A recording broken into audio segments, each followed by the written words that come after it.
ಪ್ರಜಾಪ್ರಭುತ್ವ ವ್ಯವಸ್ಥೆಯಲ್ಲಿ ಪತ್ರಿಕೋದ್ಯಮ ಅನ್ನೋದು ಒಂದು ಮಹತ್ತರ ಪಾತ್ರವಾದಂಥ ಅಂಗ.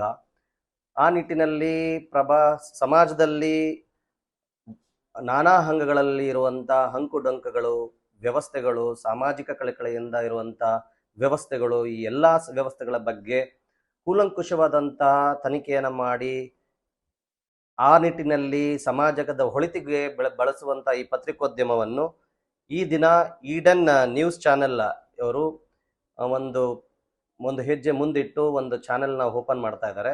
ಆ ನಿಟ್ಟಿನಲ್ಲಿ ಅವ್ರದ್ದು ಮುಖ್ಯವಾಗಿ ಇನ್ವೆಸ್ಟಿಗೇಷನ್ ಜರ್ನಲಿಸಮ್ ಅನ್ನೋ ಕಾನ್ಸೆಪ್ಟ್ ಇಟ್ಕೊಂಡು ಈ ಪತ್ರಿಕೋದ್ಯಮವನ್ನು ಸ್ಟಾರ್ಟ್ ಮಾಡಿದ್ದಾರೆ. ಅದು ಬಹಳ ಮಹತ್ತರವಾದಂಥ ಒಂದು ವಿಚಾರ. ಈ ಇನ್ವೆಸ್ಟಿಗೇಷನ್ ಜರ್ನಲಿಸಮ್ ಅಲ್ಲಿ ಸಮಾಜದ ಕೆಟ್ಟ ಹಾದಿಗಳಲ್ಲಿ ನಡೀತಾ ಇರುವಂಥ ಎಲ್ಲ ಏಜೆನ್ಸಿಗಳನ್ನು ಸರಿ ಮಾಡಿ ಸಮಾಜಕ್ಕೆ ಒಳಿತು ಆಗುವಂಥದ್ದು ಏನು ಅಂತ ತೋರಿಸಿ ಆ ನಿಟ್ಟಿನಲ್ಲಿ ಜನರಿಗೆ ಕೊಡುವಂಥ ನ್ಯಾಯಯುತವಾದಂಥ ತೀರ್ಮಾನವನ್ನು ಈ ನ್ಯೂಸ್ ಚಾನೆಲ್ ಮಾಡಲಿ. ಮುಂದೆ ಇದು ಮಹತ್ತರವಾಗಿ ಈ ಚಾನೆಲ್ ಬೆಳೀಲಿ ಅಂತ ಹೇಳಿ ನಾನು ಹೃದಯಪೂರ್ವಕವಾದಂಥ ಅಭಿನಂದನೆಗಳನ್ನು ಚಾನೆಲ್ಗೆ ಸಲ್ಲಿಸ್ತಾ ಇದ್ದೇನೆ.